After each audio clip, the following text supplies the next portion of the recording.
Well, hello, welcome to my kitchen. Today I'm making one of my favorite breads. This is what I call a pantry artisan bread.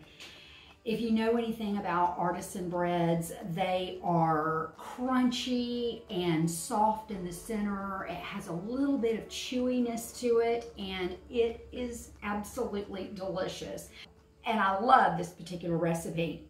I just added 3 cups of bread flour to my bowl. You can use all-purpose flour, but bread flour works best in breads. It just has a little bit more protein in it, and it gives it that nice crunchiness that we all want from our bread. Now, I'm adding some instant rise yeast. This is also known as bread machine yeast. I love it because there's no proofing, there's no waiting. You can just add the yeast right into your flour, and I'm adding 2 teaspoons. If you don't have this size container, then use 2 packages of the bread machine yeast. Now I want to mix this in with my flour and get that incorporated in before I start adding my seasoning. Now this makes a delicious white bread, but I am going to boost it up a notch, and I'm making some herb bread.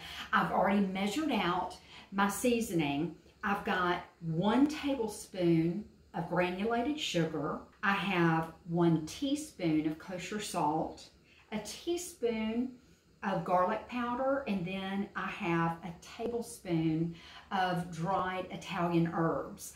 I love the dried herbs in this. If you want to use fresh, you certainly can, but the dried are perfect for this bread.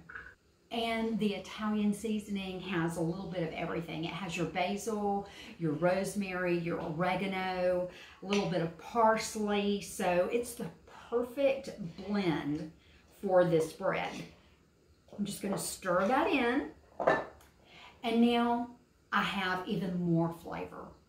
This is a 1/2 cup of Parmesan cheese. And this isn't fresh Parmesan cheese. I told you this was a pantry bread. This is the kind that you get out of the green can. And believe it or not, it is delicious in this bread. It just gives it a little bit more saltiness, and it adds a little bit more moisture to the bread itself. And if you would like to use fresh Parmesan cheese, by all means do that. But if you've got the canned, I'm telling you, it's really good in this. Now comes our liquid. This is a 1¼ cup of tap water. I've heated it in the microwave for 1 minute, and I test it by putting my finger in and just making sure that it doesn't burn my finger, that I can actually hold my finger in the water. That lets me know that it's about the right temperature. If you get it too hot, it'll kill your yeast. So you just want it a nice warm temperature, kind of like a baby's bottle. And that's all going in at one time. And now, just gonna stir this up and watch this all come together. Now right now, it's looking pretty scraggly, and that's okay. That's exactly what we're looking for, but I'm gonna keep stirring this just a bit, and that water is going to start seeping into all of the flour. It takes just a minute for that to happen. See how it's starting to get just a little bit better? That's what I'm looking for. Now, I told you there is no real kneading in this bread, and there isn't. It's not like your traditional bread where you have to just knead for 10 minutes. But we do need this dough to come together. And what I'm doing is, right in my bowl, I'm just getting it all to come together in a nice ball stage. And there we go. Now, I'm putting this back into my bowl, and y'all, it smells so good. When that hot water hits those herbs and that Parmesan cheese, oh, I can already smell how good this bread is going to be. Now, I'm just going to take a little bit of plastic wrap. I'm going to let this rest for about 10 minutes. And then we're going to come back and work this dough just a little bit more. And then we'll be ready for our next step.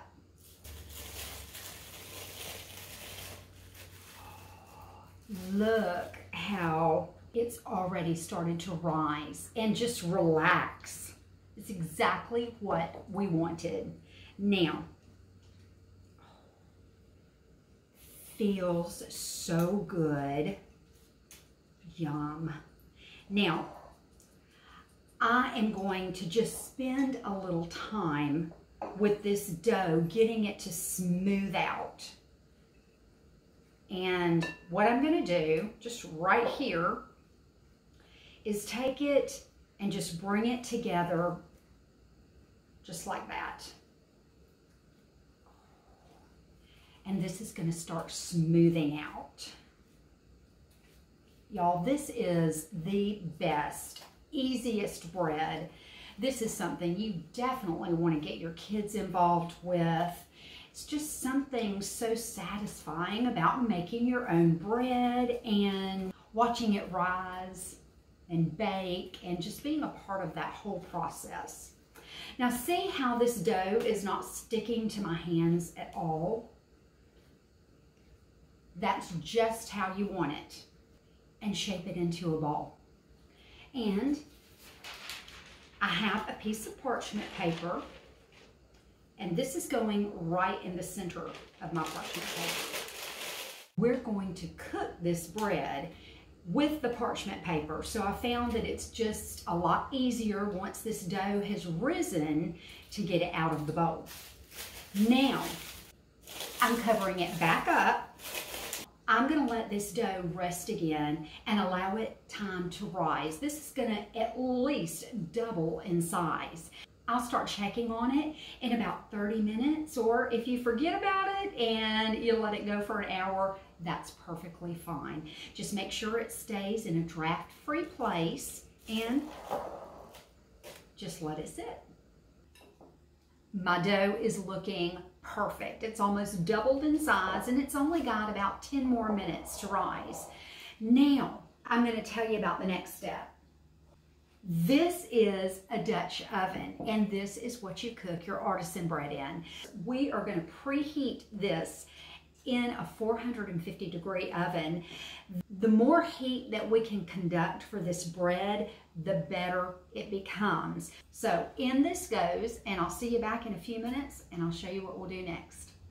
My oven is preheated, and my dough has had all the time that it needs to rise. Let's see how we did.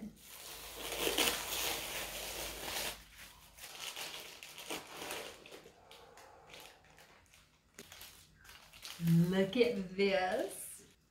Isn't it beautiful? Now this is going to rise even more during the cooking process, and I'm going to help it along a little bit. I've got what's called a bread lame, which is a fancy name and tool for a razor blade on a stick. But I love this little thing, and I am going to cut a half moon shape right across the top. And that is going to help this bread to cook evenly all the way through and help it rise just a little bit more. Now it's time for the tricky part, and that's the Dutch oven. Let me grab it. This is really hot, and I want to be super careful. Look at that. Oh yeah, that's exactly what I'm looking for. Now I'm going to carefully put this right in. Now, this is going to cook with the lid on for 30 minutes. Then I'm going to take the lid off and cook it another 10 to 15 minutes, or until the top is nice and brown. I'll see you back here when that's done. I can't even describe how good our house smells right now. There's nothing better than the aroma of fresh bread baking in the oven. I let mine get a little bit on the dark side, but I'm okay with that. It is going to be delicious. And listen, hear that nice crust. Now this cooked for 30 minutes with the lid on and then another 10 minutes with the lid off. And I've been letting it rest for about 10-15 minutes, just until it gets cool enough to where I can cut it. Now, let's give this a try.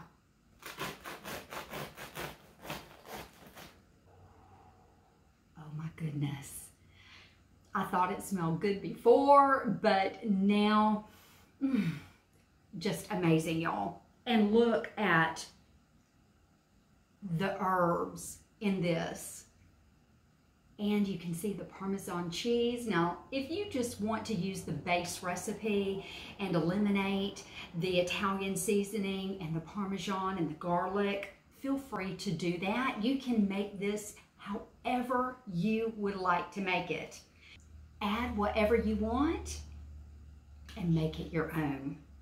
Now, I'm gonna make this my own by putting some butter on it and taking a big bite. Let's see. This is amazingly good, and you saw how simple it was. I love that it comes together in a matter of minutes. You do have to add a little bit of rise time, but it is completely worth it. I hope you'll try this recipe. Perfect for family dinner or maybe date night.